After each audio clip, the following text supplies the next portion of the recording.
Vice-Chancellor, fellow council members and staff of the University, graduands, graduates, ladies and gentlemen. It's customary for the University and its guests to gather as a body for the purpose of conferring academic awards on its graduates. To members of a university, a ceremony for the conferring of awards is a particularly important and happy occasion in the university year. To all of you, I extend a warm welcome. To graduands, graduates and diplomats, I offer congratulations and best wishes. This morning we've gathered in order that awards may be conferred on those who have satisfied the Council of the University that they have met the requirements for admission to awards undertaken within the Faculty of Science and Mathematics. The University's mission commits it to the provision of quality education, research training and service in partnership with industry, commerce and the community, regionally, nationally and internationally, and the continuous improvement and review of this provision. The University has a commitment to the advancement and transmission of knowledge by the pursuit, recognition and the achievement of excellence in scholarship, research and teaching. This will be evidenced in the course of today's ceremony. Education today is about the acquisition of lifelong learning skills.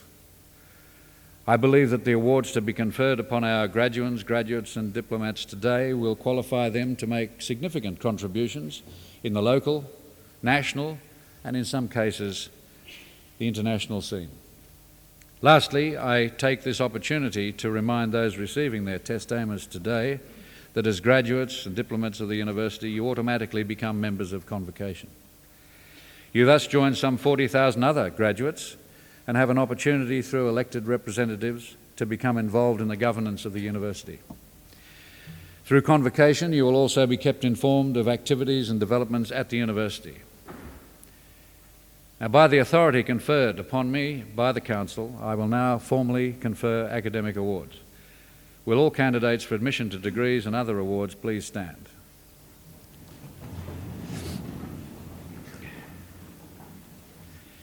In the name of the Council and by my authority as Chancellor, I confer the awards specified in the programme on all those graduands, graduates and diplomats who are present today, and in absentia on those unable to be present.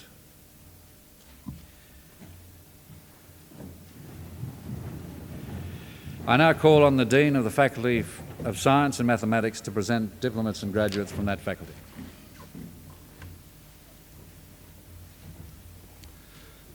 Chancellor, I present to you graduates of the degree of Bachelor of Applied Science and the specialisation of Environmental Assessment and Management.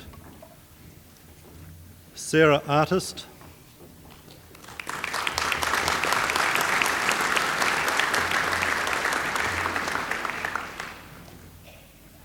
Alison Blundell.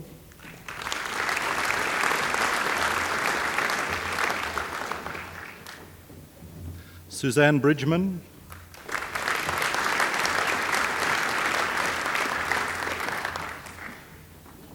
Debbie Sharman.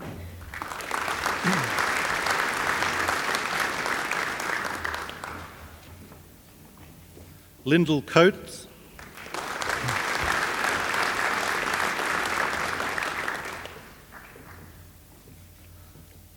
Kirsty Costello.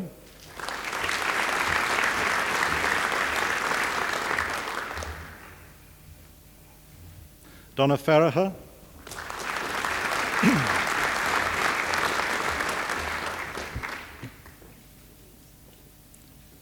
Brooke Flanagan.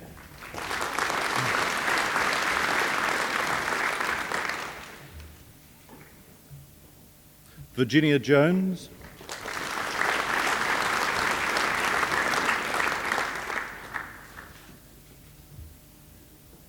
Philip Carla.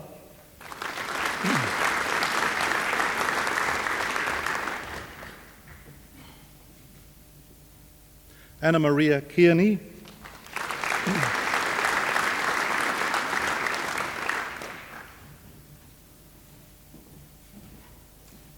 Warwick McGrath.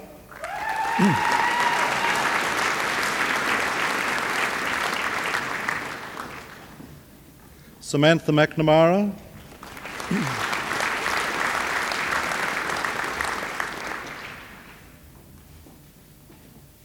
Sandra Mitchell,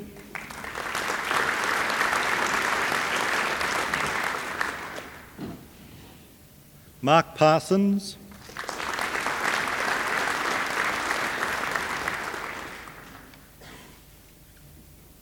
Emma Paul,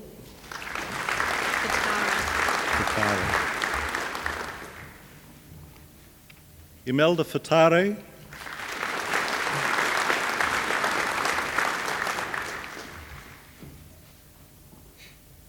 Matthew Phillips,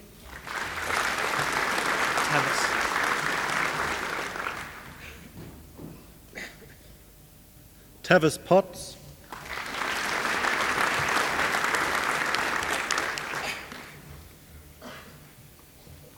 Michael Sansom,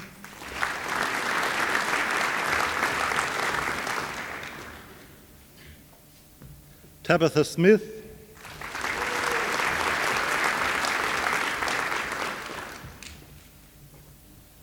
Sean Taylor,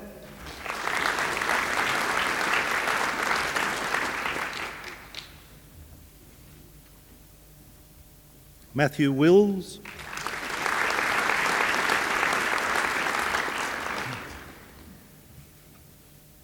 Chancellor, I present to you the graduates of the degree of Bachelor of Environmental Science, Matthew John Burke.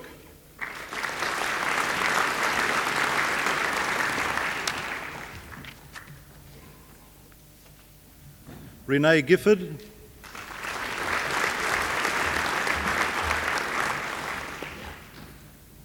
Adam Gilligan,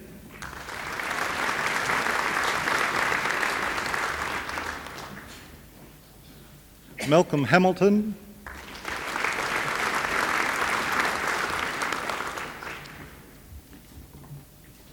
Shannon Mace,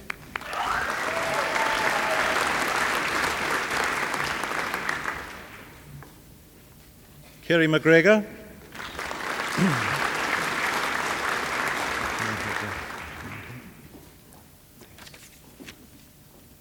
Ian McSkimming,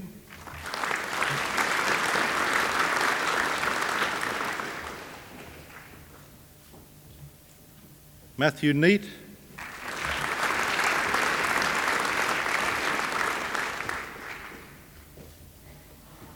Kate Newman,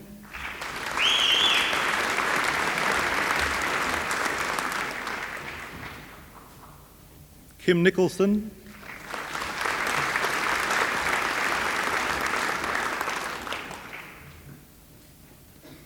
Duncan Scott Lawson,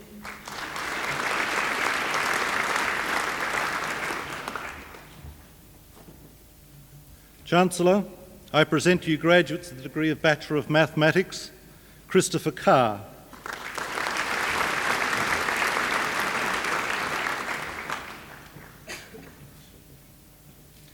Kayleen Connell,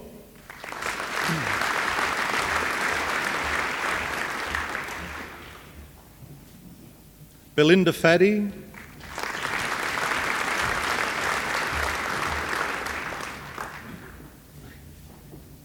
Cherie Harris,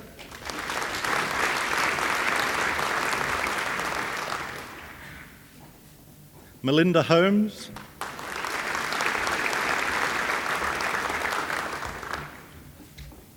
Simone Richardson,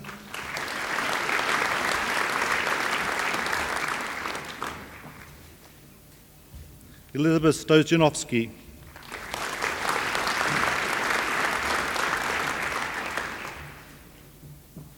Chancellor, I present to you graduates of the degree of Bachelor of Science, Bradley Abbott,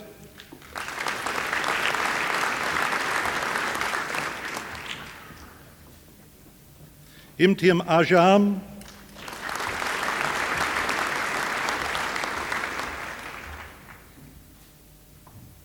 Justin Barr,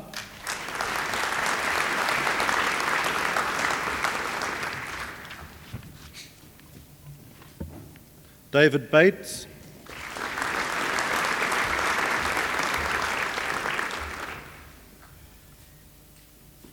Sarah Breeze,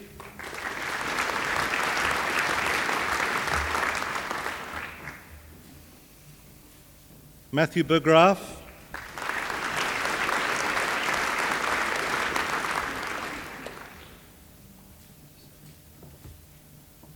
Michelle Carr,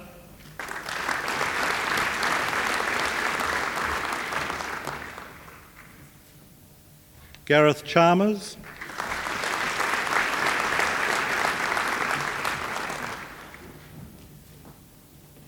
Peter Champness,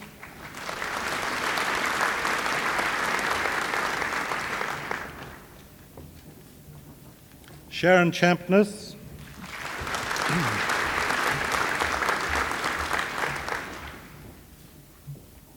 Janine Charleston,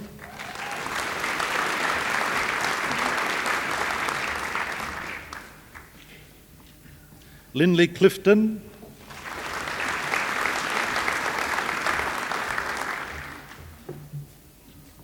Kayleen Connell,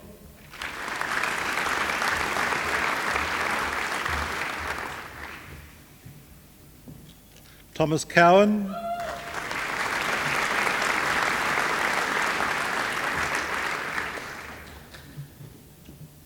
Donna Curtis,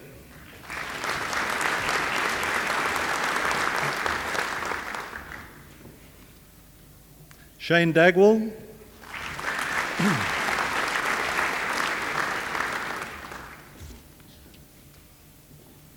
Jacqueline Davidson,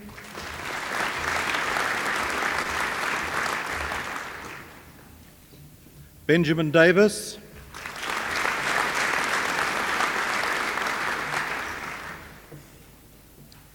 Louisa Davis,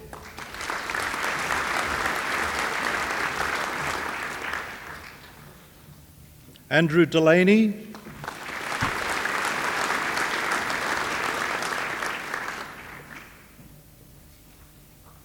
Susan Dipple,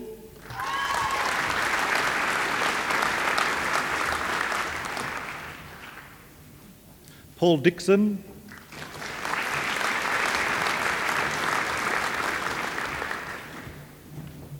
David Dufty,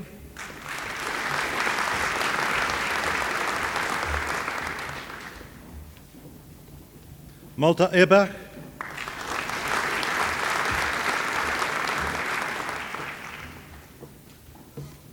Craig Ellith,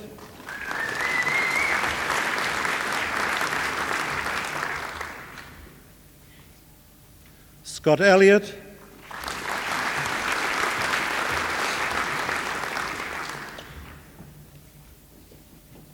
Karina Elsley,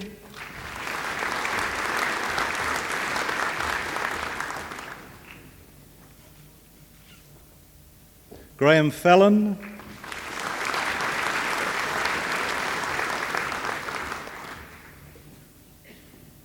Andrew Fitzgerald,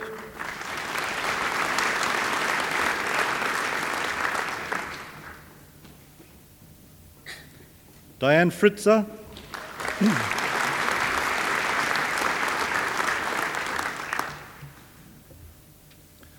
Cynthia Gibson,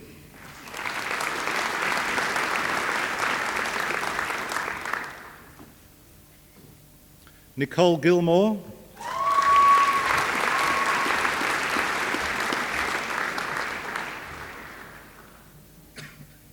Christopher Glover,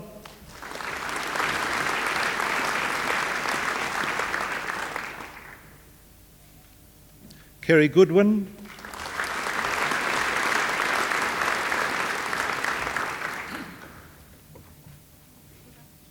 Mark Graham,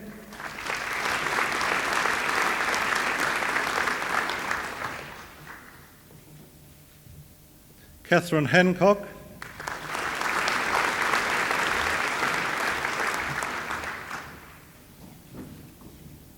Todd Hardy,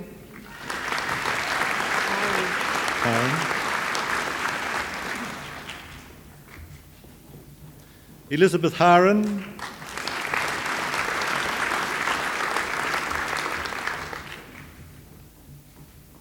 Daniel Healy,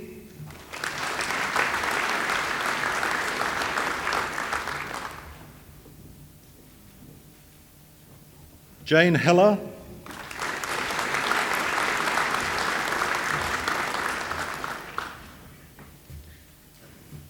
David Henshaw,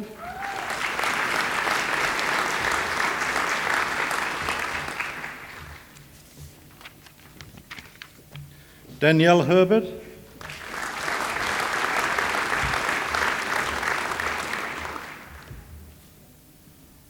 Stuart Hydes.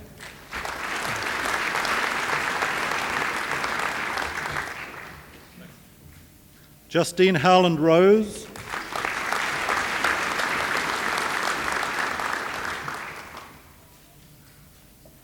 Mark Hunston.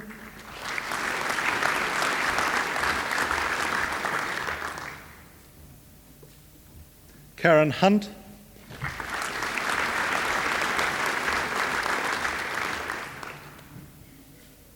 Joanne Jakubowski.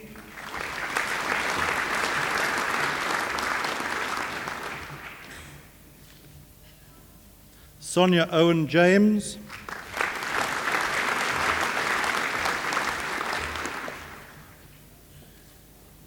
Alice Kelly.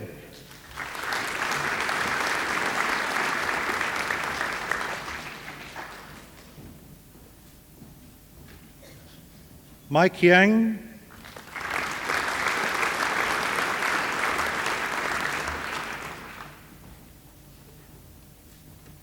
Damien Kinder.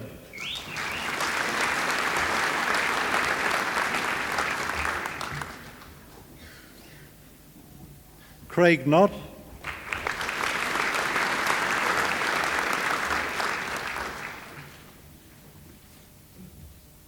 Norman Kabelka.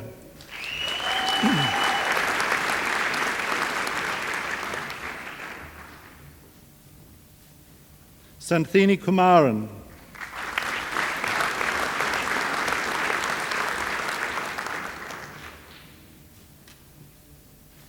Anne-Marie Lawrence.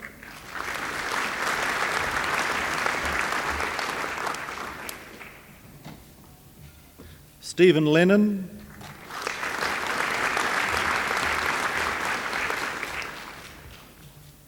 Brett McCauley.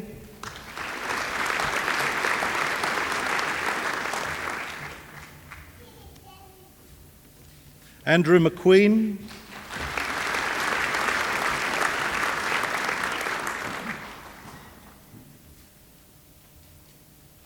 Paul Manusue.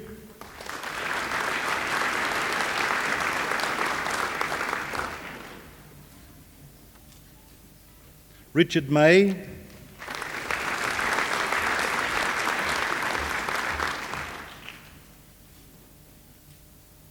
Jamie McLeod.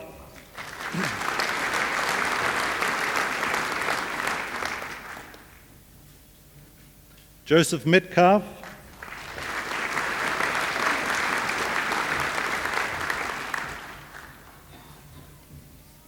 Colin Munro.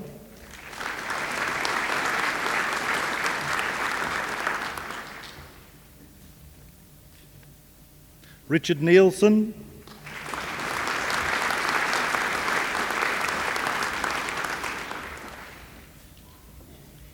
Nathan New.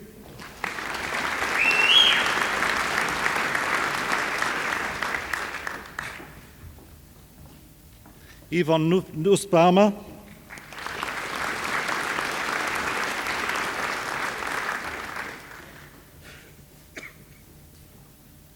Sukuit Ui.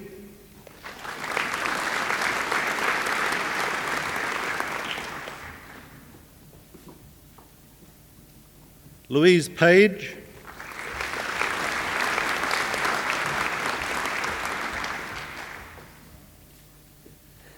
Adam Parra.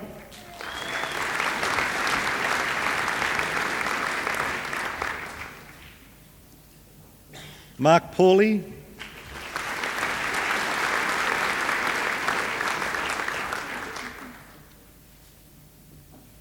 Margaret Phillips.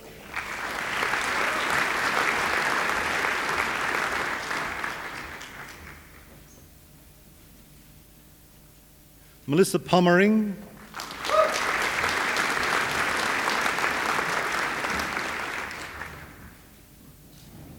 Mark Priest.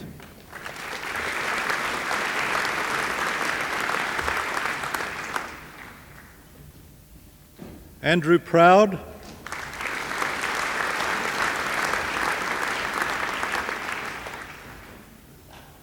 Belinda Saylor,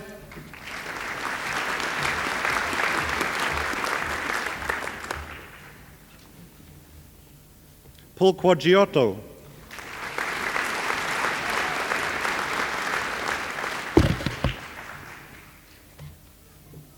Melissa Robinson,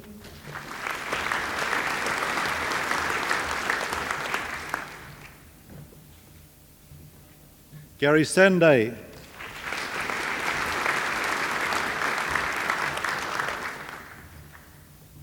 Brett Savins,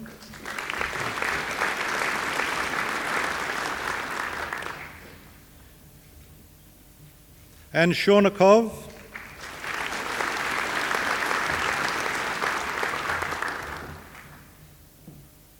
Craig Stevenson,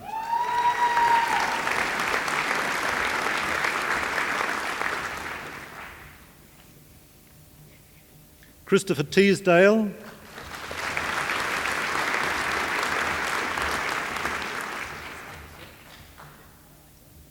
Kylie Ann Weinberg,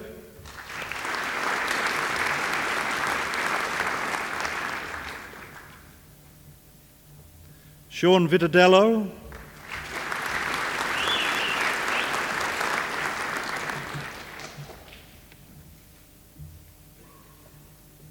Margaret Wade,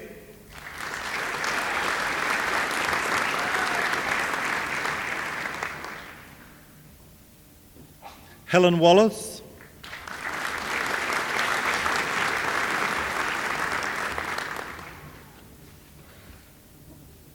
Alison Whipp,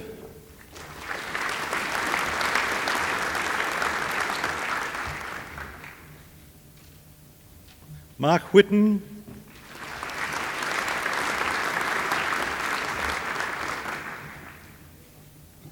Robin Wilkinson,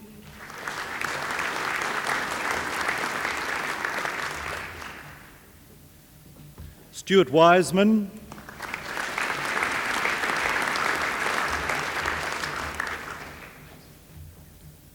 Robert Walter,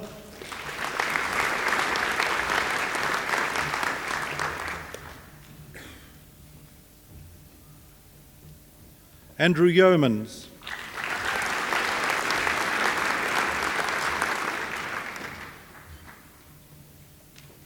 Chancellor, I present to you graduates of the degree of Bachelor of Science in the specialisation of Aviation, Gerald Arnold.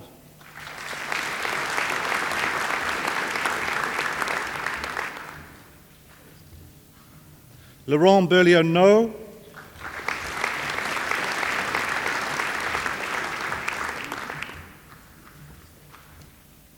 Marcus Buckley,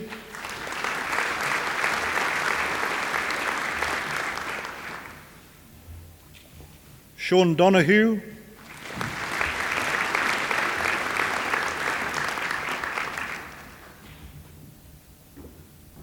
Sean Allaby,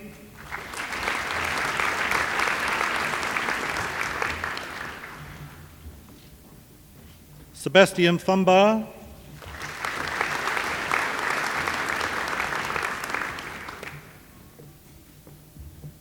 Michael Fu,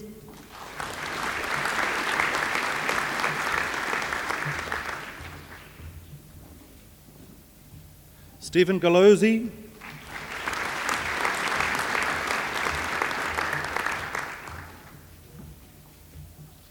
Colin Grace,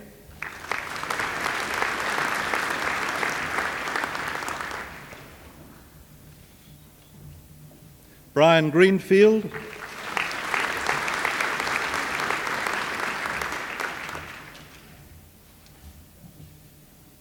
Craig Hinder,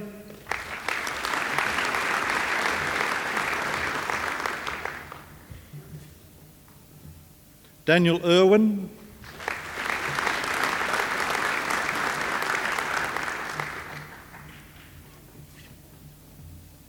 Zach Lehman,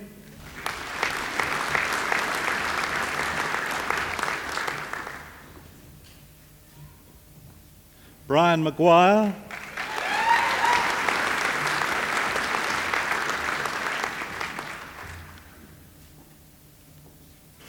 Timothy McClelland,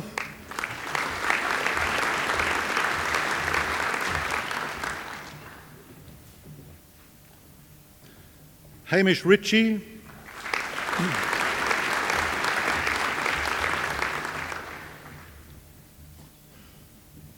Jonathan Robinson,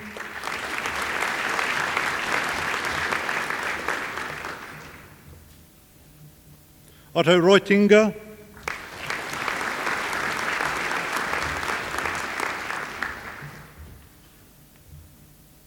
Edgard Schulz,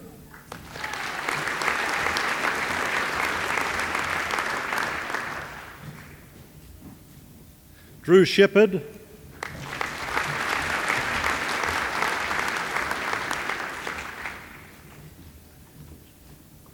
Nathan Smith,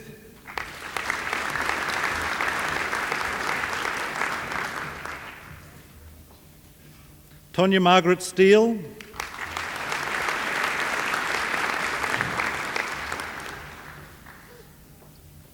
Michael Terham,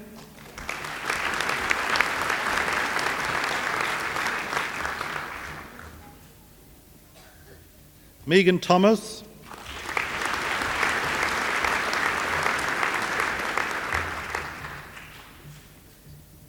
Caleb Wiles,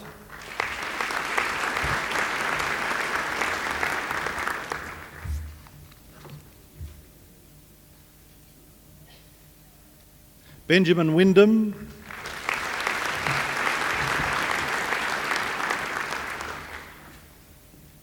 Chancellor, I present to you graduates of the degree of Bachelor of Science in the specialisation of Psychology, James Cunningham.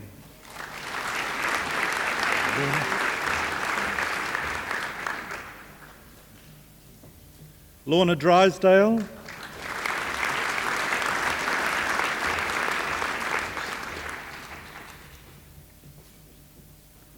Beth Heaton,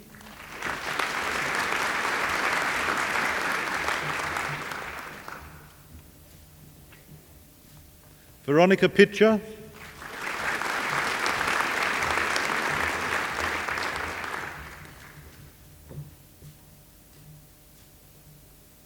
Melinda Stokes,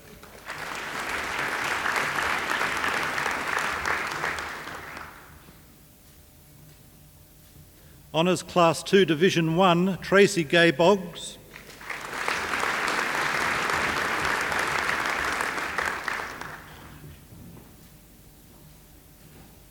Petrula Kapatsis,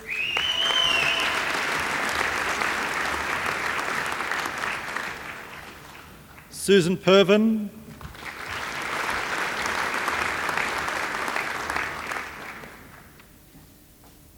Megan Turrell,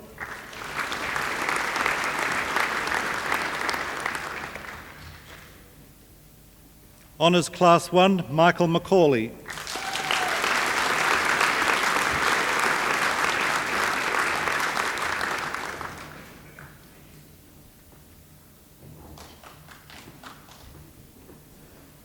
What are you doing?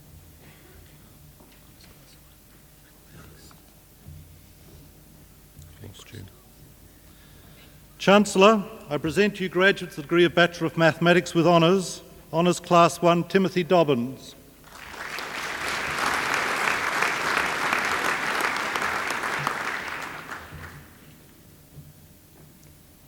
Jason Evans,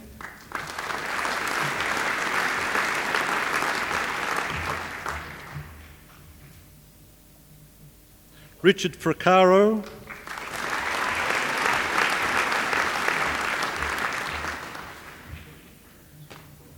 Patrick Kelly,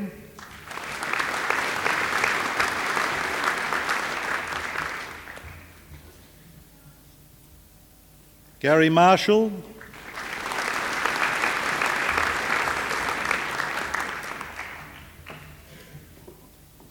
Jason Sharples,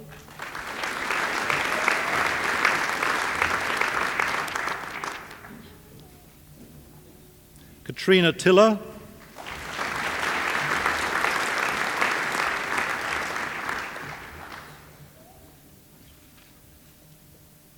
Paul Wilson,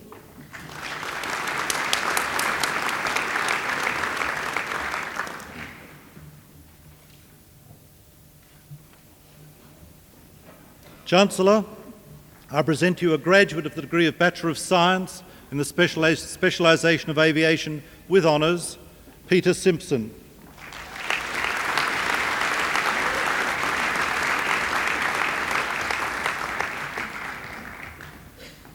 Chancellor, I present to you graduates of the degree of Bachelor of Science with honours, Alison Kinder,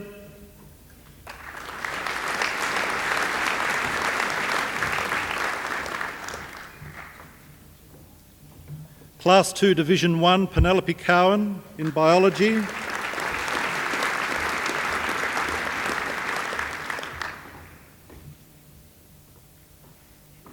Michael Gear in Biology,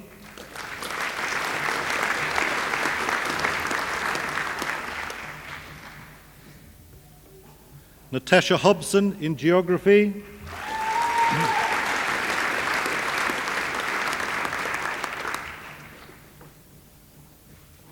Brett Hodgins in Geology,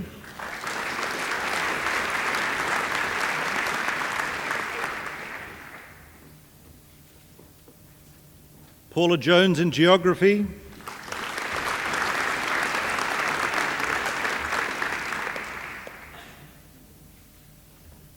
Martin Kelly in Chemistry,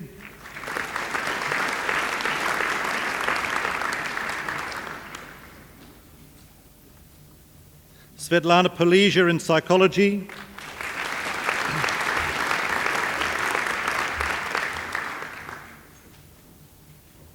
with Honours Class 1 Christopher William Bailey in Chemistry,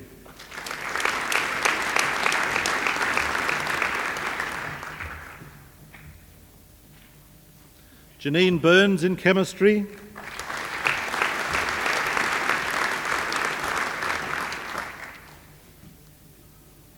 Warwick Dyson in Geography,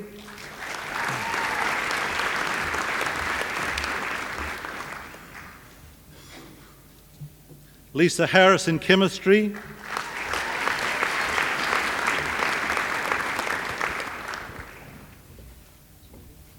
Gabrielle Holland in Biology,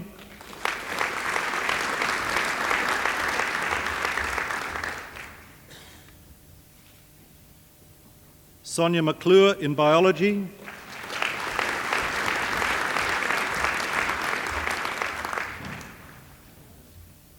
Sharon Watt in Chemistry,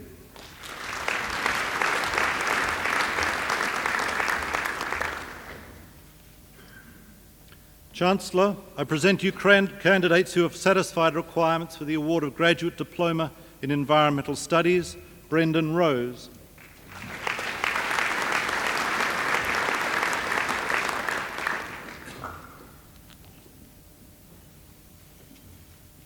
Paul Shearman,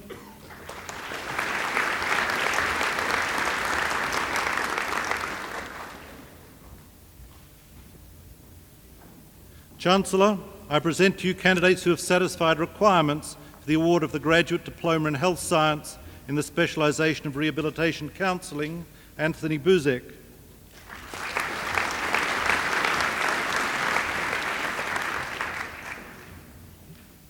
Sharon Jeffries,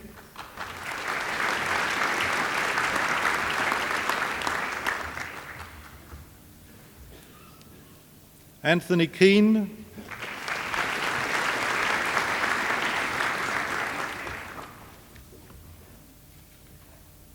Jeffrey McLennan,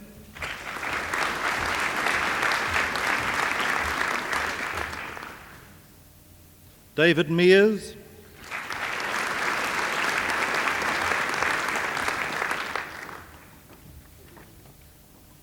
Cheryl Morgan,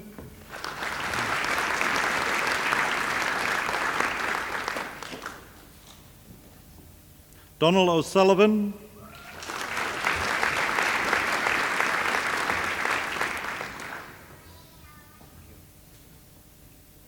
Chancellor, I present to you a candidate who has satisfied requirements for the award of the Graduate Diploma in Science with merit, Emily Louise Roberts-Thompson.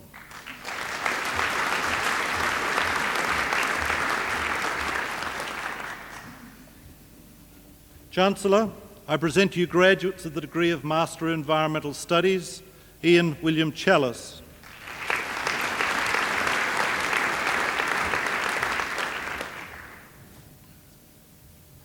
Jeffrey Howard,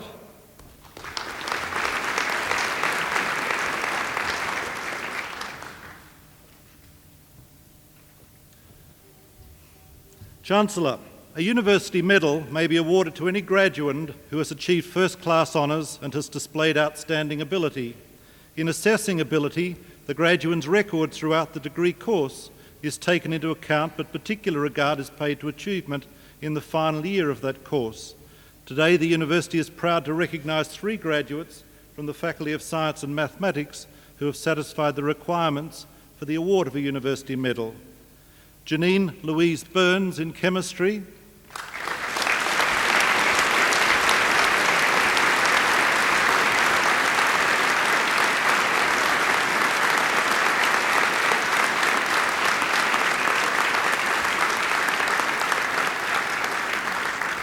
Jason John Sharples in mathematics,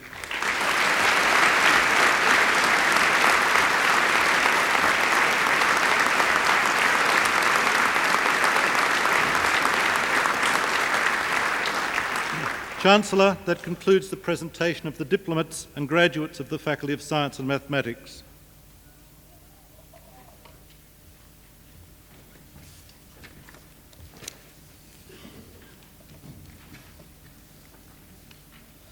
I call on the Pro Vice-Chancellor Research to present Research Masters and Doctor of Philosophy degree candidates. Chancellor, I present to you a graduate of the degree of Master of Psychology in the specialisation of Clinical Psychology. I present to you Katrina Joan Delamoth, who holds the Bachelor of Science Psychology from the University of New South Wales. Ms. Delamoth's thesis is on cognitive interviewing procedures and suggestibility in children's recall.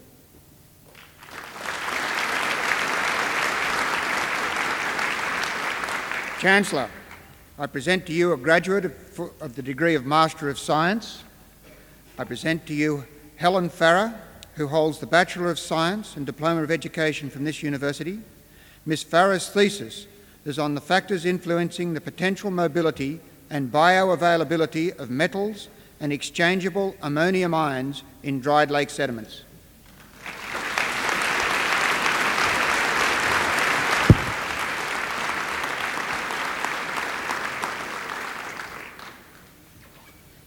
Chancellor, the degree of Doctor of Philosophy is awarded to a graduate who has successfully completed a prescribed program of study, principally of research. A thesis embodying the outcomes of the research is the principal basis of examination. The degree is only awarded if the thesis makes a significant and original contribution to knowledge and understanding of the field of knowledge with which it is concerned. Today, the University is proud to honour Doctor of Philosophy graduates who have satisfied these rigorous criteria for the award of the degree. Chancellor, I present to you Jeanette Ann Sackhoff, Bachelor of Science Honours from this university. Dr. Sackhoff's thesis is entitled Peri-implantation and the Process of Decidualization, Uterine Receptivity, Growth Dynamics and Biochemical Changes. For a successful pregnancy, the uterus must accept and nurture the developing embryo. To prepare the uterus for this role, we have shown that in mice, the embryo interacts with carbohydrate-containing compounds on the uterine surface. This interaction alters the calcium status of the cells lining the uterus, which then induces growth and lipid changes in the uterus. These results provide valuable information which should help in the manipulation of fertility in humans, commercially valuable animals, and endangered species.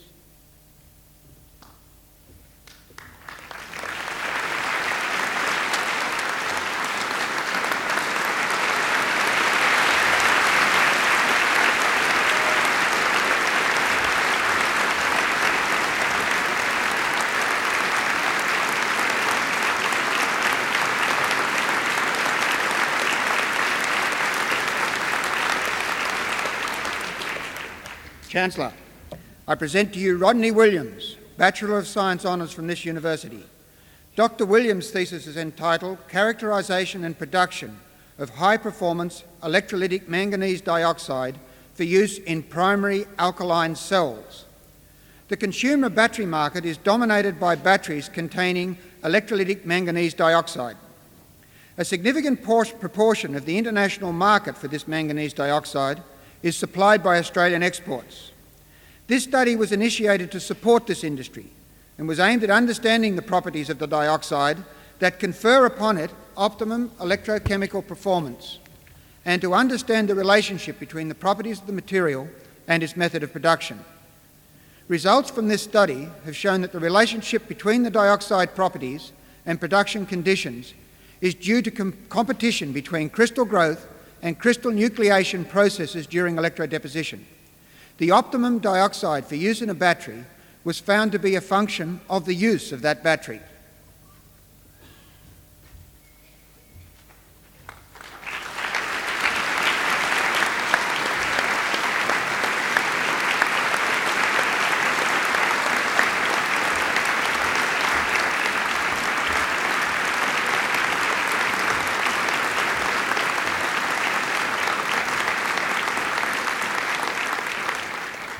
Chancellor, I present to you Damien Bruce Gore, Bachelor of Science with Honours from Macquarie University.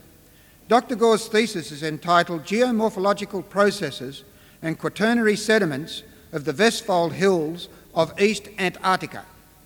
This thesis investigated the sediments deposited on the Vestfold Hills of East Antarctica following the last advance of the ice sheet around 20,000 years ago.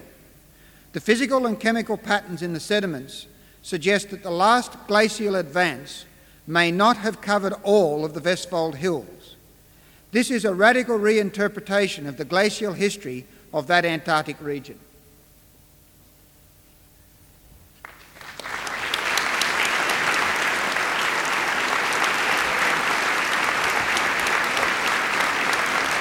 To the Chancellor.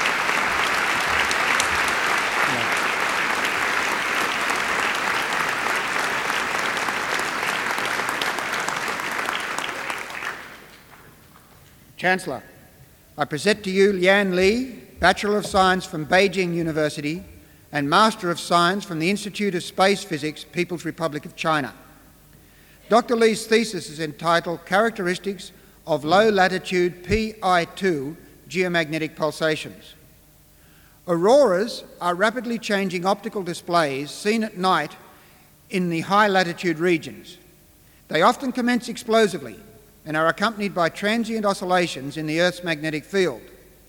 This thesis has studied the properties of these magnetic pulsations recorded using an array of magnetometers spanning the globe from Siberia through Japan, the equatorial regions and across Australia. The observations and their mathematical modelling have shown for the first time that at low latitudes these magnetic oscillations are caused by ringing of the entire magnetic field cavity around the Earth. This has provided important new insights on energy deposition processes associated with auroral activity.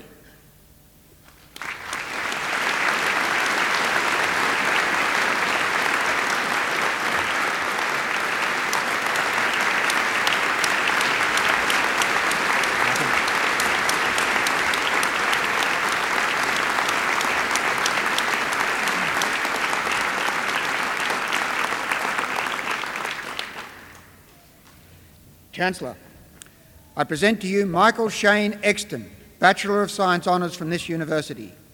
Dr. Exton's thesis is entitled Behavioural Conditioning of Lipopolysaccharide, Induced Acute Phase Responses, Characterisation and the Role of Prostaglandins. I didn't write these.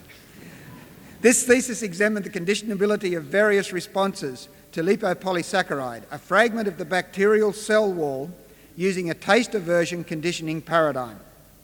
A number of original responses to lipopolysaccharide were able to be reproduced using this paradigm. Such responses included electrophysiological, neural, metabolic, hormonal and behavioural parameters. The role of prostaglandin synthesis was also demonstrated to be crucial in the development of the conditioned effects. These findings have important implication for the understandings of communication between the immune, endocrine and central nervous systems.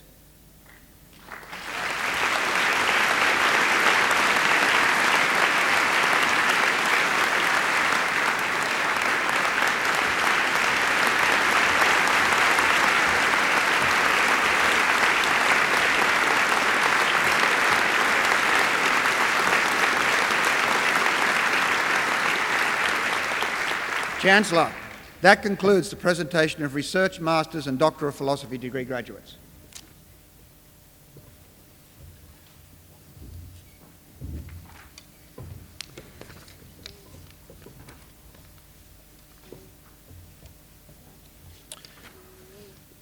Chancellor, the degree of Doctor of Science is awarded in recognition of an original contribution or contributions of distinguished merit to any branch of learning of concern to the faculty in which the candidature is undertaken. Today, the University is proud to honour a Doctor of Science graduate who has made such a distinguished contribution to his branch of learning.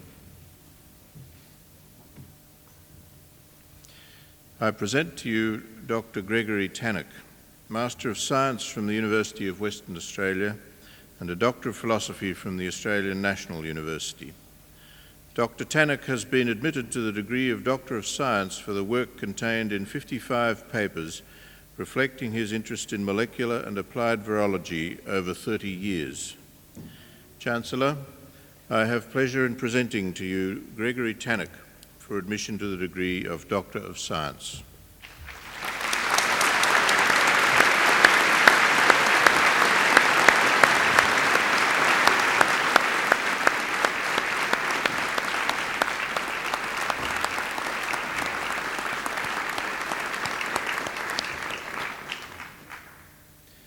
Chancellor, I have pleasure in presenting to you Donald Livingston McNair for admission to the degree of Doctor of Science honoris causa. Chancellor, Don McNair was born in Newcastle in 1920 and was educated at Mayfield East Primary School and the Central Junior Technical School at Broadmeadow. Don McNair's working life very much reflects his Newcastle roots. His first job was at John Lysot's Limited, Mayfield. From 1939 to 1942, he trained as an auto-electrician at Perfection Rewinds Proprietary Limited. After working as an auto-electrician, he founded his own company in 1957, Transport Electrical Services Company Proprietary Limited, in Broadmeadow. The holding company, Spunglow Proprietary Limited, was later founded to encompass 3 companies, including McNair Williams and Company, which serviced marine electrical engineering for ship construction. Don McNair earned the reputation of being a good employer, who valued and encouraged those who worked for him. Upon retirement from business activities in June 1983, he formed D. McNair Research, 1983 to 1991, to consult in environmental matters. This seemingly full life had another side. From childhood, Don McNair had been interested in and curious about plants. This interest was further fuelled by many visits to the Royal Botanic Gardens in Sydney. Botany started out as a hobby, but became a passion and a large part of his life. He read about plants and collected specimens as he travelled as part of his business. His knowledge grew, aided by consulting with the Natural Herbarium in Sydney, and through adult education courses in botany and plant taxonomy, and guidance from people such as Kevin MacDonald, a former staff member of this university. In 1959, Don McNair co-founded the Society for Growing Native Plants, Newcastle branch, and was made a life member in 1987. In the period 1973 to 85, he tutored in botany, taxonomy and ecology with the Workers' Education Association in Newcastle, Dungog and Sydney. He also lectured at the School of Rural Studies in Tighes Hill and Charlestown. In addition to his links with the Department of Community Programs, Don McNair's association with the university took many forms. He assisted the historian Dr. John Turner on outback safaris and tutored students of wildlife illustration in the Faculty of Art and Design and students in biological and environmental sciences as part of their field studies.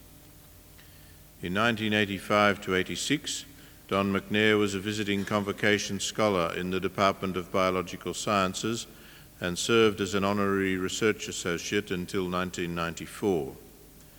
In this period, he was a valued member of the department, helping staff and students with plant taxonomic and ecological problems, completing 2 volumes of work, firstly, flora of Port Stephens and Myall Lakes region, and aspects of flora regeneration following mineral and silica sand mining, Port Stephens and Myall Lake region.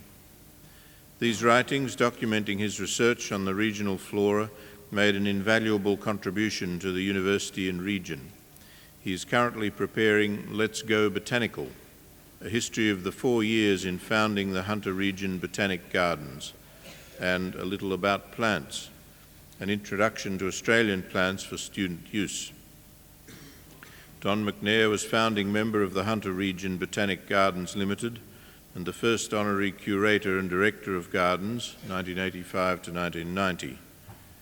During this time, much of the design of the gardens was formulated and the construction work carried out. Approximately 8,000 plant specimens from the Hunter Valley and elsewhere in Australia have been collected by Don McNair, and these will form the basis of the Don McNair Herbarium in the Department of Biological Sciences here at the university. This will be an invaluable collection that will be used by staff and students and will be available to other interested botanists. Beginning with his childhood fascination with plants, Don McNair has contributed significantly to the knowledge and community understanding of the flora of the Hunter. Chancellor, it is with great pleasure that I present to you Donald Livingston McNair for the degree of Doctor of Science honoris causa.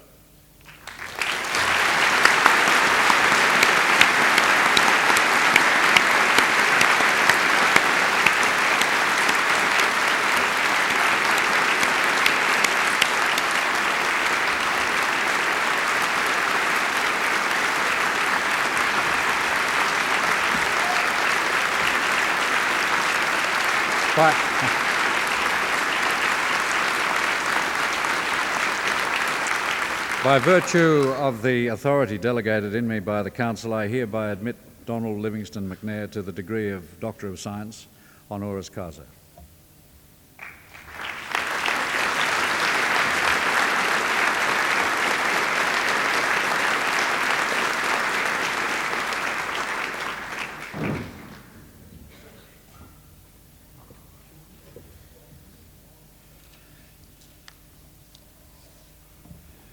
We will now have a musical interlude presented by members of the Conservatorium of Music Choir.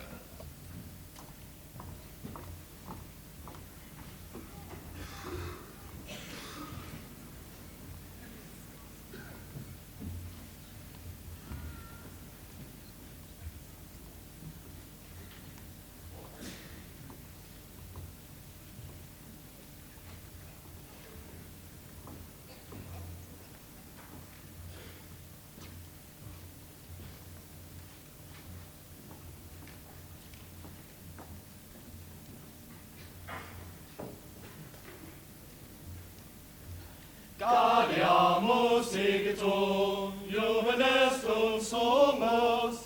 Gaudiamus igitur, juvenestum somos. Os juventam juventutem, os molestam sedentatem, nos bebit homus, nos bebit homus.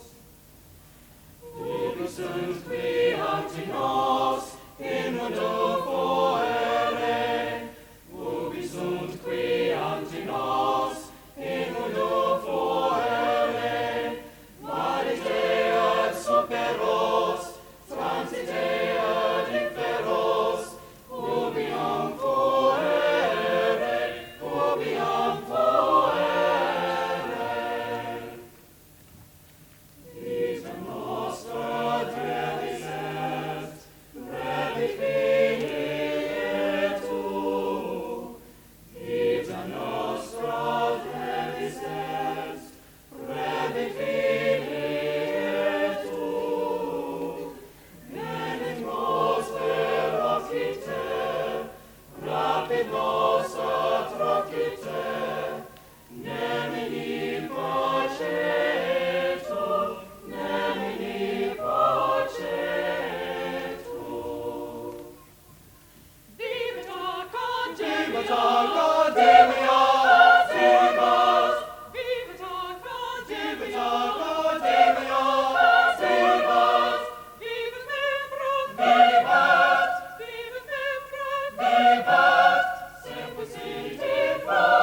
Matilda, waltz with me. Once a jolly swagman camped by a billabong under the shade of a boulevard tree, and he sang as he watched and waited till his belly boiled. Matilda, waltzing Matilda with me. Waltzing Matilda, Matilda, my darling, who'll come a waltzing Matilda with me? Waltzing Matilda, leading a water bag, who'll come a waltzing Matilda with me? Jump a drink at the billabong, Matilda swam gradually, and he sang as he stood, jump a give his cock a bag, waltzing with me. Waltzing Matilda, Matilda, my darling, who'll come a waltzing Matilda with me? Waltzing Matilda, leading a water bag, who'll come a waltzing Matilda with me? Clippity-clop, the squawker mounted on his Arabella, came the troopers, 1, 2, 3. Where's your dolly, Johnny Cock? You've got in your pocket bag. Waltzing Matilda with me. Waltzing Matilda, Matilda, my darling, who'll come a waltzing Matilda with me? Waltzing Matilda, leading a water bag, who'll come a waltzing Matilda with me? Up jumped the swagman, sprang to the billabong, you'll never catch me alive, said he. And his ghost may be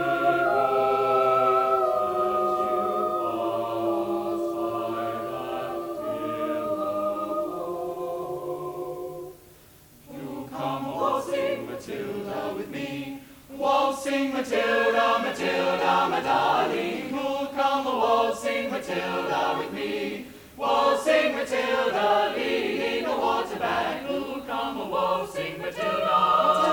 Matilda, Matilda with me. Come a waltzing Matilda with me.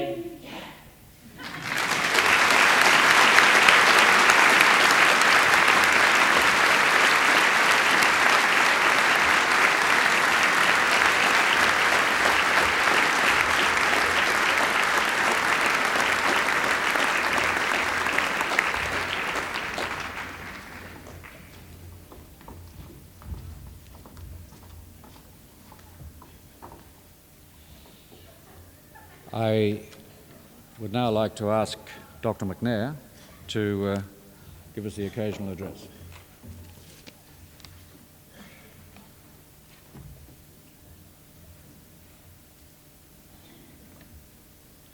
Chancellor, Vice-Chancellor, academic colleagues, graduates, distinguished guests, ladies and gentlemen, I am proud and indeed very humble today that the University has chosen to award me with this honorary degree in science.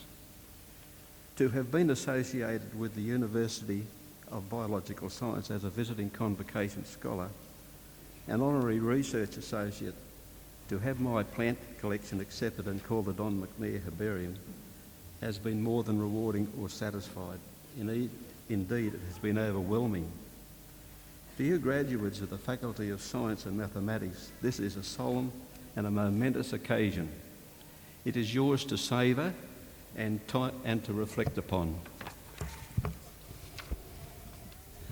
This occasion is the culmination of years of hard work, with its share of disappointments and at times dismay, great moments of joy, and today your reward was to receive your testimonies from the Vice-Chancellor in this great hall.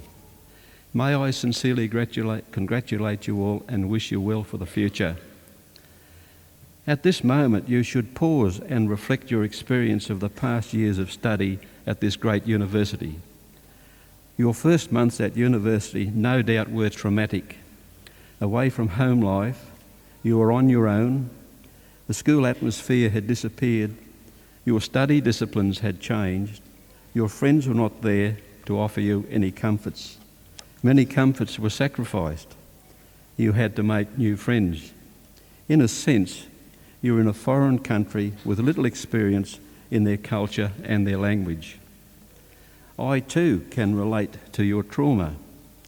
I retired from my small business as an auto electrician, and my world was that of motor cars, motor trucks, shipbuilding, mining, complete with the hazards of the dirt, heat and grease. To be welcomed by Professor Russell Jones to occupy Professor Barry Botch's office whilst he was on leave for 12 months as convocation scholar was indeed a cultural shock to me. But I, like you people, have survived. Perhaps I was a slow learner, having received my tradesman's certificate at 58 years of age and the honour of convocation scholar at 65. You people, with your acquired expertise, can now take on any task you wish. Because you have specialised in a discipline of your preference does not mean to say that you have to pursue it in your entire career. The time may come when you may have to change your position or even your direction. Take the change with a positive attitude. There's no easy road, believe me. Dismiss any negative thoughts that you may have. And remember, life is a continuing learning process. Today's climate of rising world populations, the horrendous world pollution and social problems, the overuse and abuse of soil and our land, and our decreasing resources, you people must become leaders in what can now be termed as applied conservation. It is regrettable that people of our time period have ignored and indeed contributed some of our environmental problems today. The Faculty of Science and Mathematics, with its 9 departments, is a well-assembled team with the potential to be able to apply their knowledge, to educate and to promote the future care of our planet. I will pause here and reflect to the late 1930s when my generation was of your age. Learning institutions to Newcastle was to high school grade. A university for Newcastle perished the thought. Newcastle, we were told, was the Ruhr Valley of Australia. Newcastle was the poor relation of the state, and indeed it was politically inept. The jobs vacant in Newcastle Morning Herald and the Miners' Advocate consisted of only 1/2 of one column of jobs.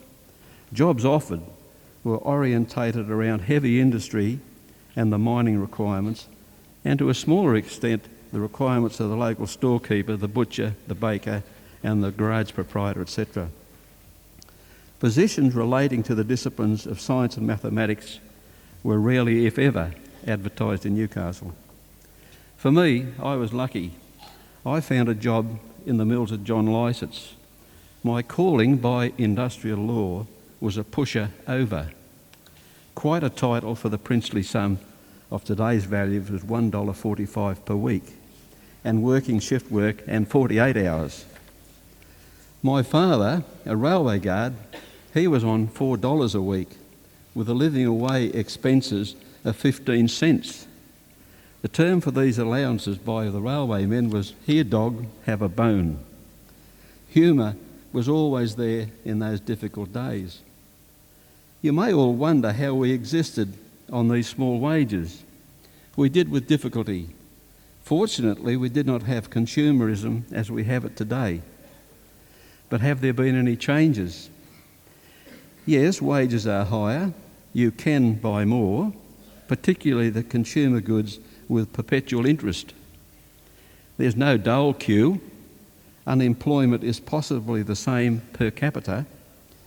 We have been overwhelmed with electronic wizardry, so much so we appear to worship instead of using it as a tool. But socially there has been quite a few changes. The most dramatic change to Newcastle was the establishment of the University of Newcastle and the Teachers' College in the 1960s. Newcastle from that moment became of age. The Newcastle University, as we know it today, is well established, of international recognition, and well respected and valued by the people of Newcastle. The University in Newcastle has changed attitudes and indeed the direction, and has taken time. In this transition period, further opinions and ideas have been brought forward. There has been better debate on important matters concerning the future direction of Newcastle and its district. This influence has turned the tide in many important environmental issues. We must not take universities for granted. They must not be permitted to become a point, in other words, a position with no magnitude. The welfare of the universities of Australia is in all of our hands, be it John Citizen, the academic staff, student bodies, business world, trade unions, politicians, or the keeper of the public monies. Today, accountability is accepted by all, but financial constraints can only go so far. When the financial goal has been achieved, what then? Will there be any monies left to provide future research requirements for our universities? Or shall we call in consultants? The point is, who trains the consultant? I am saddened at times to read of some vast developments taking place and even being implemented without any future thought to the social problems. That is, in these particular projects there has been no human equation, that is the people's requirements and their needs. This leaves John Citizen struggling in the wilderness at times. You graduates in the future must speak out. Use your expertise at signs of social and environmental vandalism. Protest letters signed by a person with qualifications has on many occasions sent the proposers back to the drawing board to revise their plan. It's not that the PhD has frightened them, it is the constructive alternatives offered that can set another path and make a better plan suitable to all. But remember, you too at some time may be in the reverse position and have to listen to the protester. Be tolerant to the other view, you will learn more. This is how wisdom is acquired and expanded. Many a dream has been saved by the input from the ranks of the worker, perhaps friendly advice on the job, or that extra bag of cement to secure the foundations forever. The university has guided you in a practical path, but worldly experience and dignity can only be acquired with humility and experience. Unfortunately today, we tell people of their rights but not their obligations to society. We should reverse this trend and teach our obligations first. The rights will automatically follow. Arrogance and intolerance is never accepted in any society. In fact, it makes the road rougher. To conclude, may I quote a message found cast in the end of a Furphy water cart made in the early 1900s in Victoria. Whilst this quotation does not rank with Shakespeare or even Robbie Burns and other well-known poets, the quotation nevertheless has a simple and a very wholesome message. And it reads, "Good, better, best, never let it rest. Make your good better and your better the best." Being a water cart, the Furphy concluded, "Whiskey is the concoction of the devil. Have a drink of water." Perhaps a sobering thought to the future.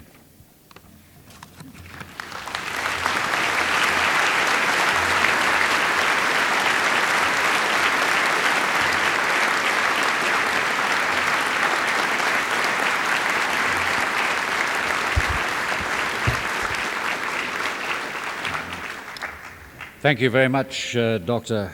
McNair, for those stimulating words. It's a great pleasure for us at the University of Newcastle to honour a benefactor of the university and a distinguished son of Newcastle.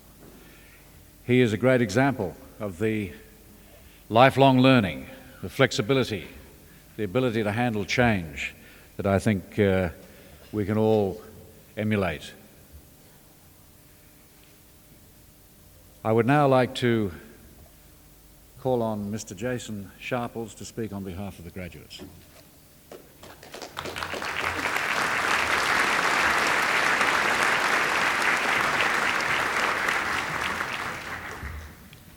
Chancellor, Vice-Chancellor, honoured guests, friends and fellow graduates. A philosopher once said that the sole aim of education is to retrieve the mind of a child.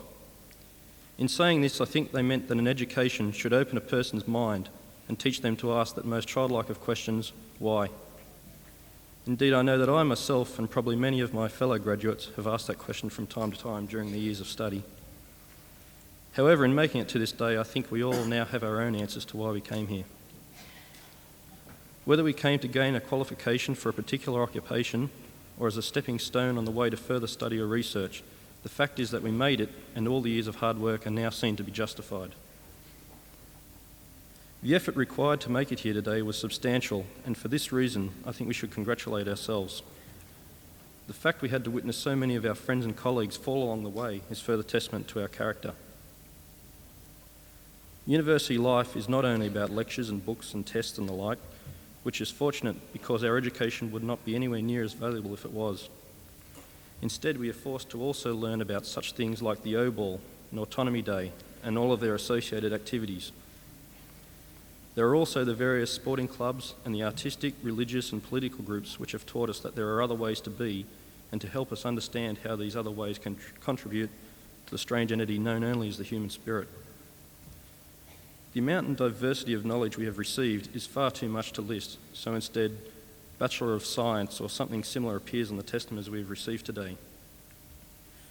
We should, however, remember that our degrees are not really those pieces of paper we all hold in our hands, but are the knowledge and experience we hold in our hearts and minds. During our academic education, we have been encouraged to question the commonplace and how to seek answers to our questions. We have been instilled with a sense of curiosity and a desire to understand and add new knowledge to that accumulated by those before us. It is in this way that the human spirit is advanced. On behalf of the graduating body, I extend our sincerest appreciation to those who helped get us here today. Our families and friends, who we thank for sharing this day with us, our mentors, whom we thank for their inspiration, and of course the university staff, who we thank for our academic advancement. Without all of your support and guidance, we no doubt would have faltered long ago. All I can say is that I hope that in the future we can do as good a job as you have. In finishing, I would just like to recount the story of the most valuable lesson I learned at university. I learned it from a plaque on a wall which simply read, "It is only when we realise how much we don't understand that true understanding begins." So it would seem that our learning will never be over, but at least now we have a beginning, and a sound beginning it is. Thank you.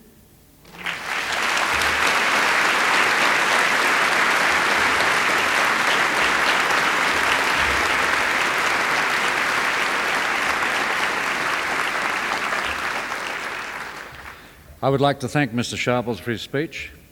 He struck a chord, I think, with all of us. Ask childlike questions. One is always, it's one of the hardest things to do. Will the people I'm with think I'm stupid? But unless one asks the questions and gains the understanding, asks the simple question, one can never learn. And I found that a very interesting lesson for us today. I declare the ceremony concluded. Graduates and their guests are invited to join us in the marquee on the northern side of the Great Hall for refreshments. Enjoy the beautiful weather and the festive atmosphere.